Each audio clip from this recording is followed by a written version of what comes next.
yang beranggotakan saya sendiri, Ilham Bayu Saputro, NIM 2340 932, dan teman saya Aurelia Nandan 2340 1144, dan juga saya Fatimah dengan NIM 2340 1119. Kami akan menjelaskan isi dari jurnal yang kami buat yang berjudul Analisis Integrasi Bisnis dan Hak Asasi Manusia dalam Ranham.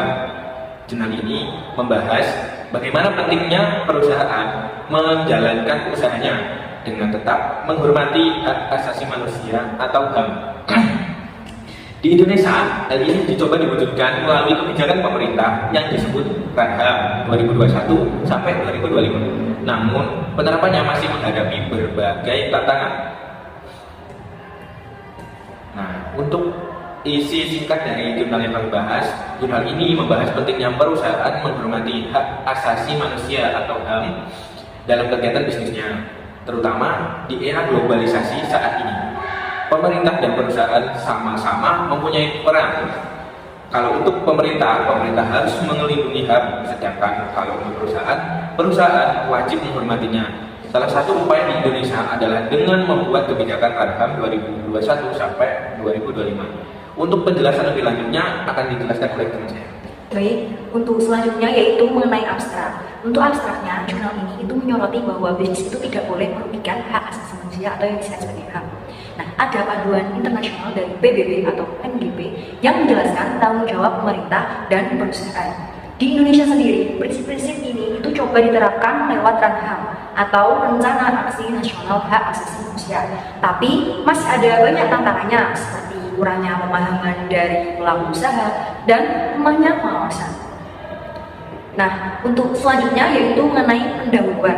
Dari pendahuluan di jurnal ini yaitu menjelaskan globalisasi ekonomi itu membawa dampak besar bagi HAM itu sendiri. Aktivitas bisnis bisa mempengaruhi banyak aspek HAM seperti hak pekerja dan hak atas lingkungan. Karena itu muncul aturan internasional seperti UNGP yang menekankan pentingnya perlindungan hak asasi manusia dalam dunia usaha. Kemudian untuk selanjutnya yaitu mengenai kajian pustaka, di mana UNGP prinsip panduan PBB sejak tahun 2011 telah jadi pedoman global. Indonesia juga berusaha untuk mengikuti panduan ini itu melalui kebijakan seperti Ranham itu sendiri. Tapi dalam pelaksanaannya masih banyak kendala seperti lemahnya hukum dan pengawasan yang belum optimal.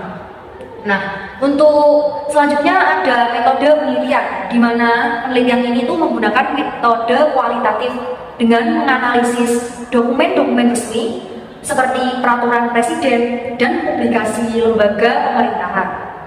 Tidak ada wawancara atau observasi secara langsung. Untuk selanjutnya akan dijelaskan oleh rekan saya.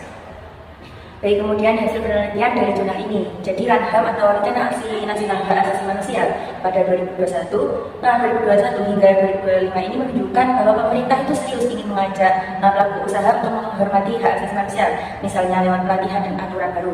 Akan tetapi kenyataannya banyak perusahaan masih belum punya kebijakan hak asasi manusia sendiri dan pengawasannya itu juga termasuk lemah. Kemudian kesimpulan dari jurnal ini.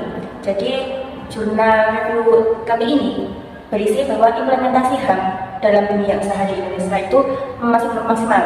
Jadi masih ada banyak masalah seperti kurangnya aturan hukum, kapasitas pelaku usaha yang masih rendah seperti UMKM, dan kemudian minimnya insentif peserta pengawasan. Kemudian kita itu juga perlu kerjasama yang lebih kuat antara pemerintah, perusahaan, dan masyarakat. Nah, selanjutnya untuk kelebihan dari jurnal ini, yang pertama, jurnal ini memberikan gambaran lengkap tentang integrasi HAM dalam dunia bisnis. Yang kedua, mengulas kebijakan nasional Ranham dan tantangan implementasinya. Dan yang ketiga, menjelaskan peran penting pemerintah dan pelaku usaha. Nah, untuk kekurangannya sendiri dari jurnal ini, yang pertama, jurnal ini hanya berdasarkan dokumen.